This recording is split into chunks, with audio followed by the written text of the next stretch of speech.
உங்களோட right amount எப்போ debit ஆகும்? ஒரே நாளில் 2 மெசேஜ் வருது. இதெல்லாம் என்னன்னு குழப்பமாக இருந்தால் இந்த வீடியோவை பாருங்கள்.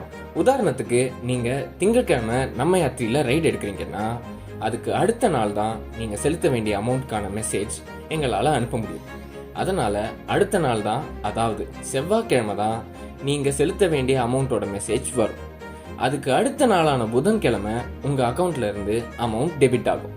இந்த மெசேஜ் உங்களுக்கு உங்களோட பேங்க்ல இருந்து டைரக்டாக வரும். பேங்க் ரூல்ஸ் படி உங்கள் அமௌண்ட்டோட மெசேஜ் வந்த அடுத்த நாள் தான் உங்கள் அக்கௌண்ட்ல இருந்து அமௌண்ட் டெபிட் ஆகும். ஸோ புதன்கிழமை தான் அமௌண்ட் டெபிட் ஆகும். டெபிட் ஆகிருச்சுன்ற மெசேஜ் டெபிட் ஆன அன்னைக்கு, அதாவது புதன்கிழமை உங்களுக்கு வரும். இந்த வகையில் நீங்கள் ரைடு எடுத்த 3வது நாள் தான் உங்களோட அமௌண்ட் டெபிட் ஆகும். நீங்கள் திங்கட்கிழமையும் செவ்வாய்க்கிழமையும் ரைட்ஸ் எடுக்கிறீங்கன்னா புதன்கிழமை இந்த மாதிரி 2 மெசேஜ் வரும். என்னடா இது டபுள் சார்ஜ் ஆகுதான்னு நினைக்காதீங்க, கவலையும் படாதீங்க. நல்லா கவனிச்சு பாருங்க. அதில் ஒரு மெசேஜ் உங்களோட திங்கட்கிழமை ரைடுக்கான அமௌண்ட் டெபிட் ஆயிருச்சு அப்படின்னு இருக்கும்.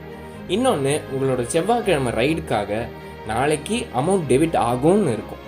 தேவைப்பட்டா பேமெண்ட் ஹிஸ்ட்ரி பேஜுக்கு போய் எந்த நாளைக்கு எவ்வளோ அமௌண்ட் டெபிட் ஆயிருக்கு, எந்த நாளைக்கு இன்னும் அமௌண்ட் டெபிட் ஆகாமல் இருக்குன்னு பார்த்து தெரிஞ்சுக்கலாம். இனிமே 2 மெசேஜ் வரும்போது கவலைப்படாதீங்க. இது உங்கள் சேஃப்டி அண்ட் செக்யூரிட்டிக்காக மட்டும்தான். அமௌண்ட் டெபிட் ஆகும்போது இனி கன்ஃபியூஸும் ஆகாதீங்க.